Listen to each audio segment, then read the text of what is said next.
নিউজিল্যান্ডের বিপক্ষে প্রথম 2 ম্যাচের জন্য বাংলাদেশ এ দলের স্কোয়াড ঘোষণা করেছে বিসিবি। আগামী 1 মে থেকে 3টি ওয়ানডে ও 2টি টেস্ট ম্যাচ খেলতে বাংলাদেশ সফরে আসছে নিউজিল্যান্ড এ দল।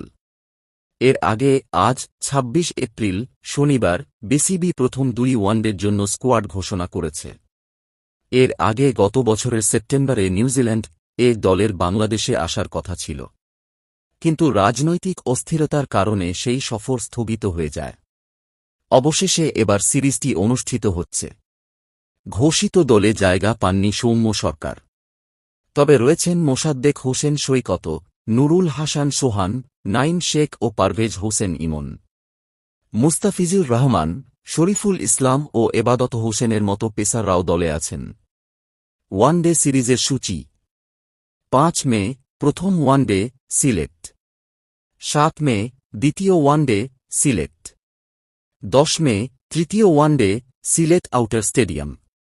টেস্ট সিরিজের সূচি: 14 মে প্রথম 4 দিনের ম্যাচ সিলেট, 21 মে দ্বিতীয় 4 দিনের ম্যাচ মিরপুর শেরেবাংলা স্টেডিয়াম।